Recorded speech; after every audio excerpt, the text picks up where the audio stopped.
Well,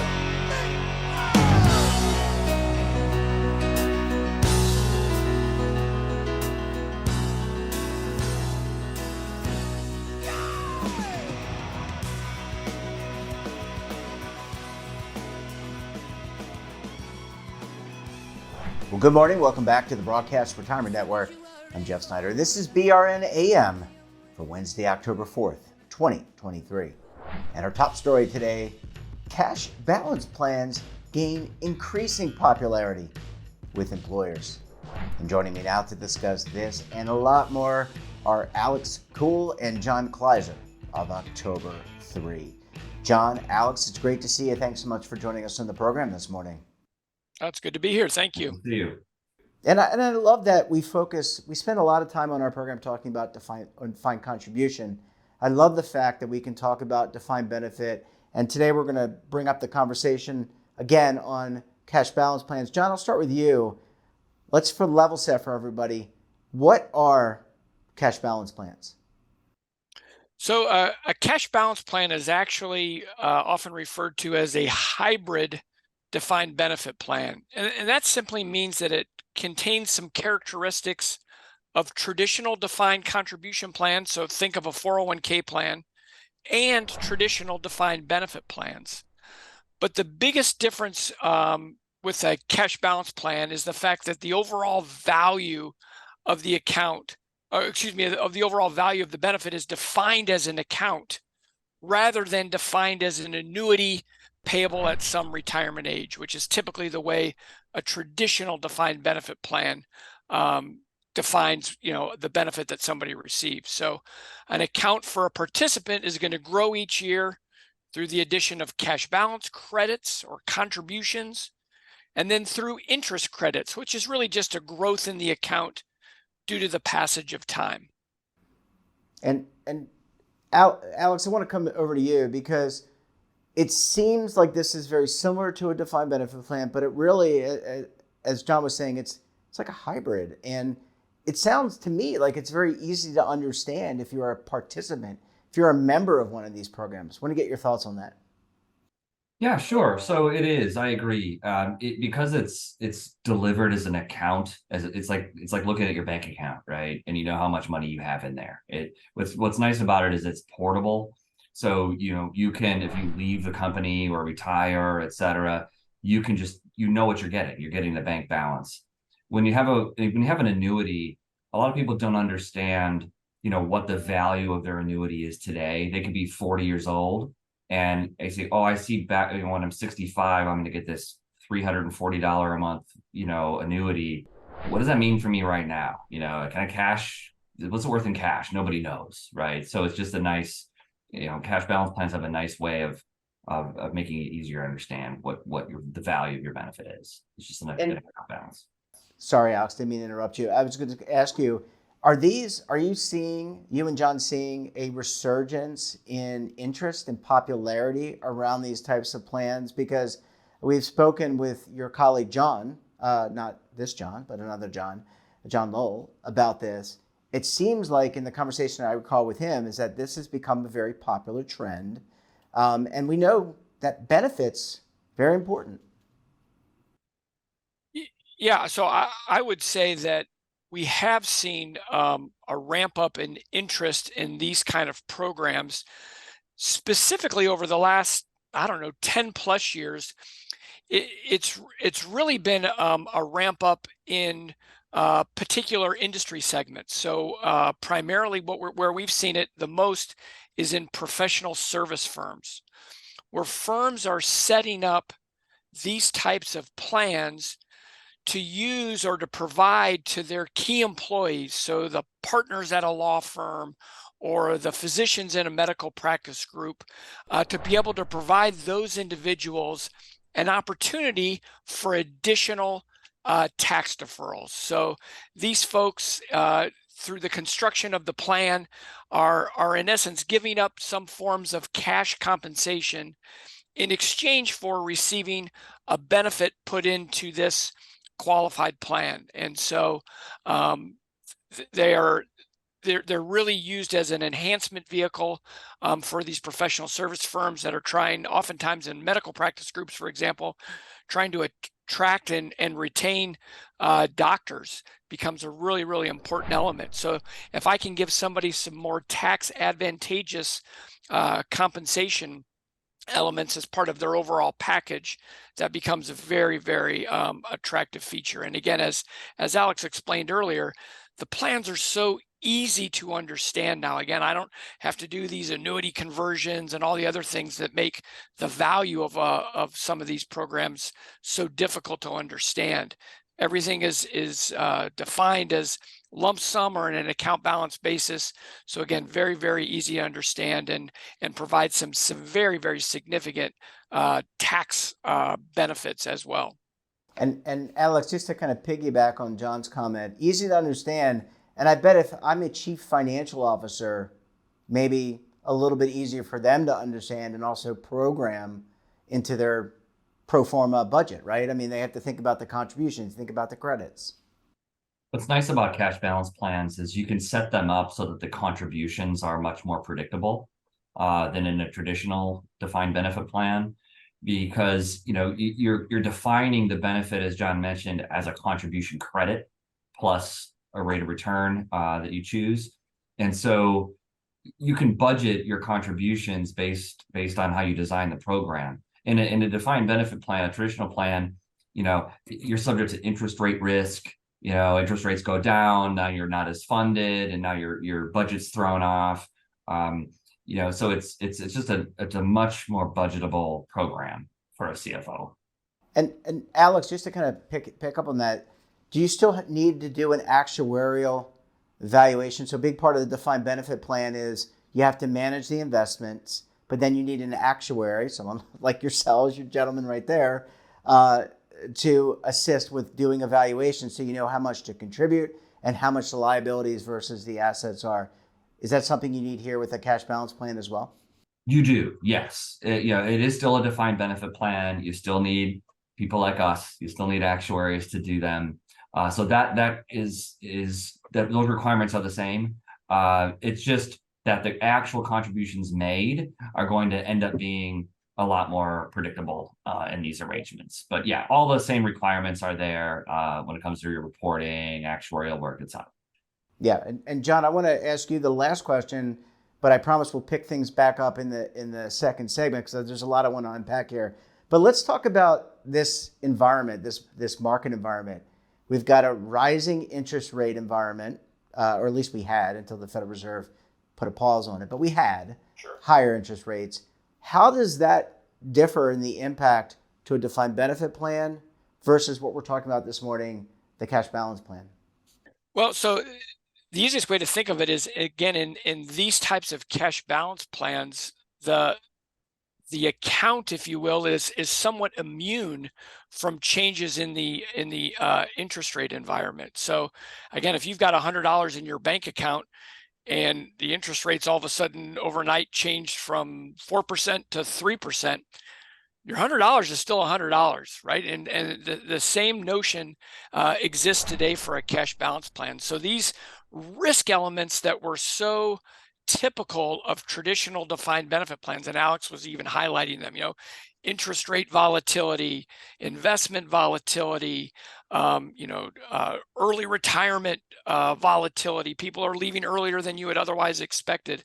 Those are all things that actuaries had to kind of put into their models to try to figure out how much money to set aside each year for these plans. None of that really exists for these cash balance plans. Again, they're accounts. We know exactly what the contribution credits are going to be, right? It's a percentage of pay or a dollar amount or something else that's defined by the plan. And so much of the volatility that exists in traditional defined benefit plans is absolutely eliminated in a cash balance plan structure that's certainly designed properly. So very, very attractive. Yeah, hence why they're becoming more popular. Gentlemen, I'm going to take a very quick break. When we come back, we'll talk about setting up and a lot more what you need to know, what you need to think about. You're going to want to stay tuned right here on BRN AM.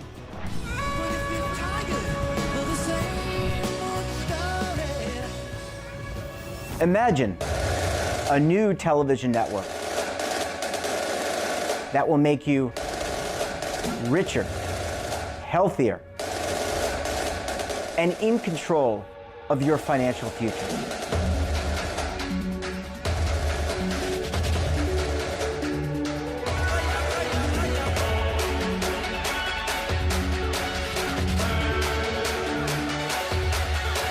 This network is for the policewoman in Nashville, Tennessee, the baker in Dubuque, Iowa, the teacher in Lexington, Kentucky. We want to make the idea of savings and retirement culturally relevant. But what do you see as a defining issue of the midterms, especially for the smaller businesses? I mean, they are the lifeblood of the American economy.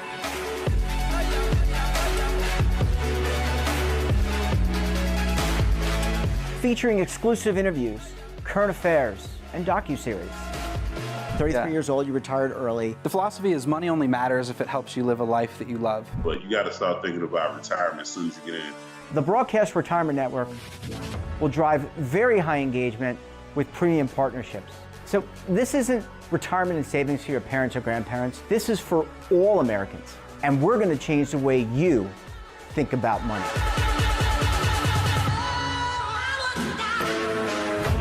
Welcome to the next frontier of retirement and savings.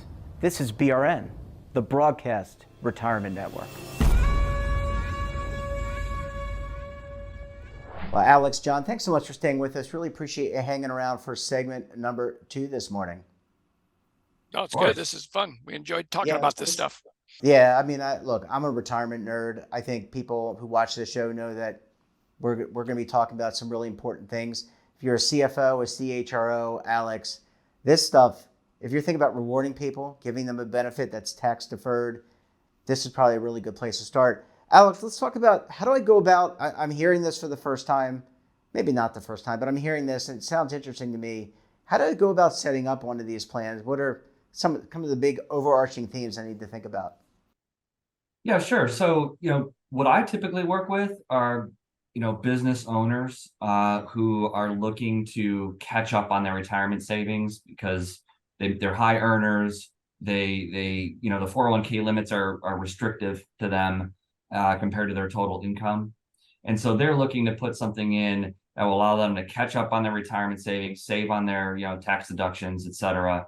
And so I come at it from that perspective. And so when it's that way, how we do it, we set these up. It's like you want to make sure, one, that it's a sustainable program, something that, is going to blow up in your face, year 2 or 3, and that requires some steady income, right? That's why, as John mentioned, lawyers, doctors, professional services are great for this. Then you want to make sure you set them up so that, your staff are getting the benefits. If you have staff, that they're getting the benefits that are required by law. You do non-discrimination testing in your design.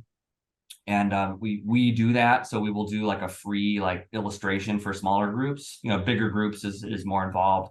And we'll run a scenario and we'll see, okay, this is how much you're going to need to provide to everybody to make it all work. And look at these huge deferrals you can have as owners of the company, right? So we go through that with them, very hand holding. We also then set up the plan document, and we do have an IRS pre-approved cash balance plan document that we use for our smaller groups of clients. And so we take them through the whole process, and it can be done in a couple, 2-3 weeks typically. So it's a pretty smooth system. Yeah, it sounds like it. John, I want to come over to you because one of the, I think, key decision points is the interest crediting rate, if I have that correct. You want to talk a little bit about that and maybe some of the options that people who are thinking about a plan design need to be thinking about? Sure. So again, as regards to interest credits, again, this is, as time elapses and my money's in the account, how does the plan define that it grows?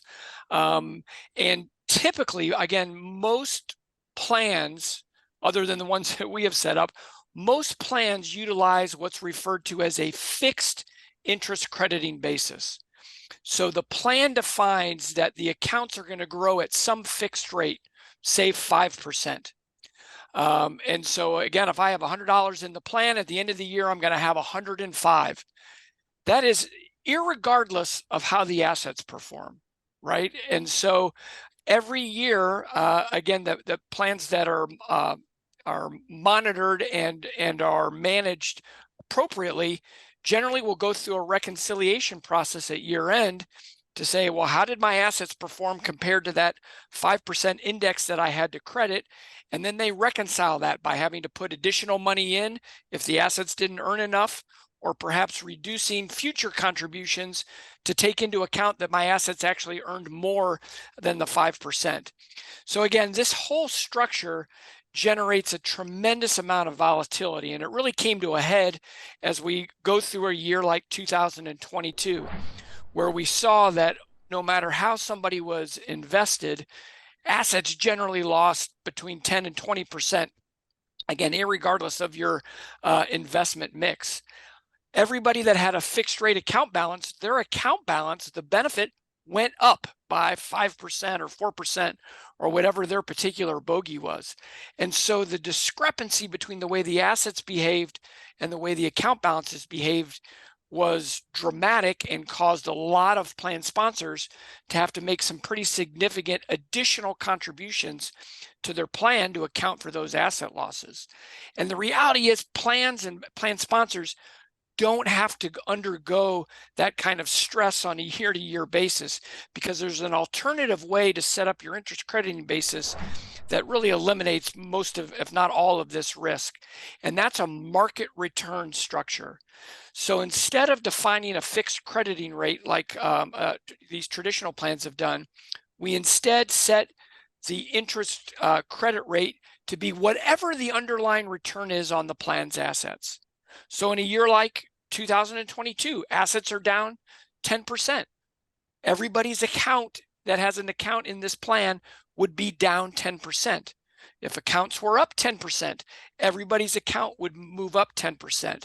But the beauty of this design is that the assets and the liabilities, the accounts and the underlying plan assets are moving in tandem with one another.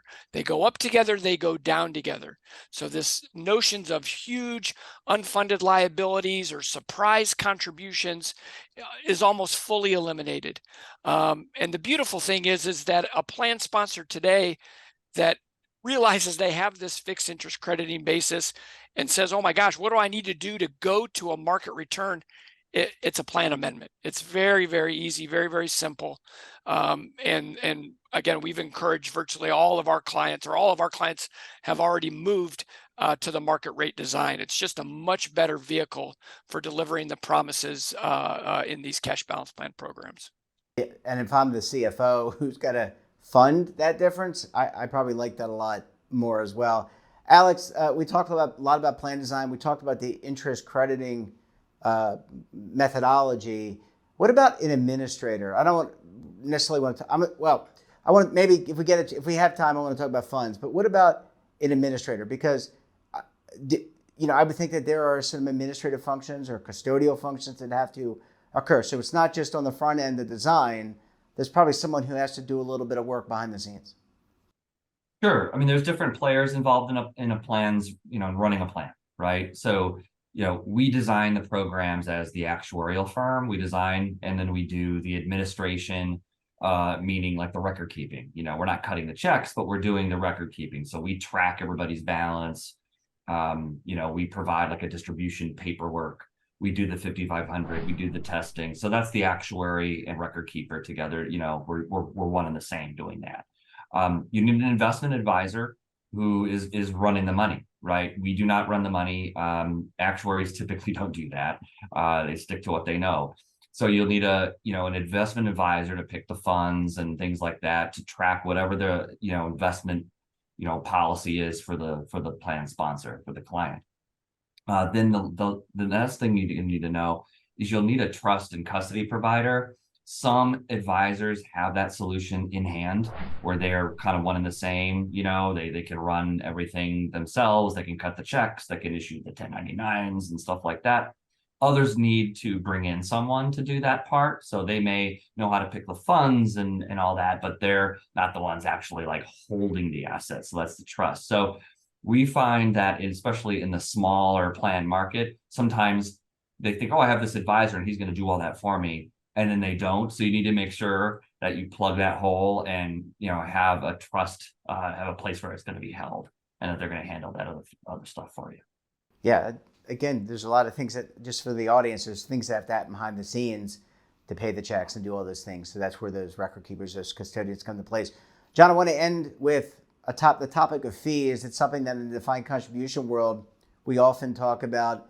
How do fees, you think about what has to go into a defined benefit plan, which would be a comparative plan. Got to pay the actuary, got to do the custodian, you got investment fees. How do they align? Are they the same, similar, less, I guess, relative to the DB plan or comparable?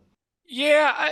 So at the end of the day, when you have a plan that is up and running, the good news is you have a great plan, right? Which is we've eliminated a lot of risk and volatility associated with it. But at the end of the day, it's a defined benefit plan, as Alex described, and you need an actuary to perform certain regulatory and required functions. And so we need to do evaluation. We need to file government forms. We oftentimes have to pay the PBGC. If you're publicly traded, there may be some audit requirements.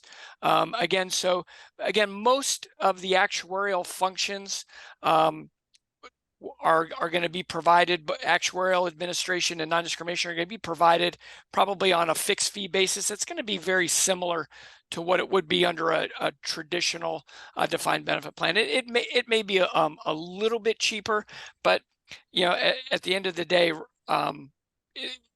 all those same functions need to happen, and so some of those fees are going to need to happen.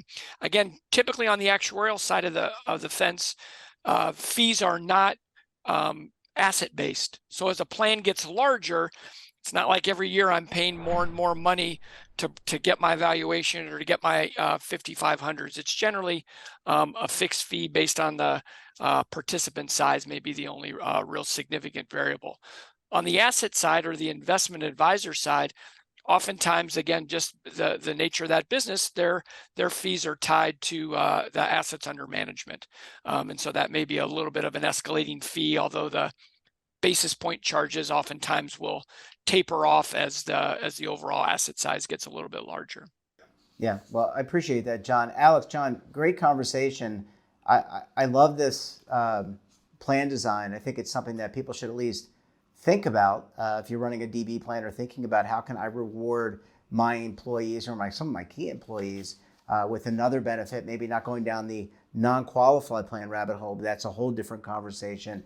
We're going to have to leave it there, gentlemen. Always great to talk to you, and thanks so much for joining us. We look forward to having you back on the program again very soon. All right. Thanks very much, Jeff. Sir. That wraps up this episode of BRN AM. Have a topic of interest, someone you think we should talk to? Drop us a line, and don't forget, for all the latest curated news and lifestyle, wellness, finance, tech, so much more, and all in one place. That's right, one place. Check out today's edition of our daily newsletter, The Morning Pulse. Want to search our archives, check out our latest content? Well, then visit our website. We're back again tomorrow with another edition of BRN AM. I'll have a very special guest, of course, and a great topic. Until then, I'm Jeff Snyder. Stay safe, keep on saving. And don't forget, roll with the changes.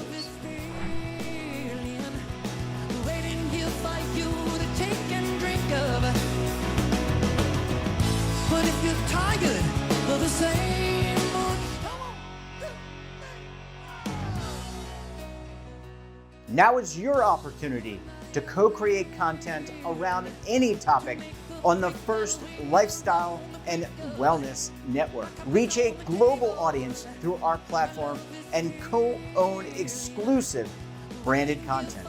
All of our programs are available on demand and also as audio-only podcasts, so you can take us on the go. Broadcast Retirement Network, available anytime, anywhere, and on any device.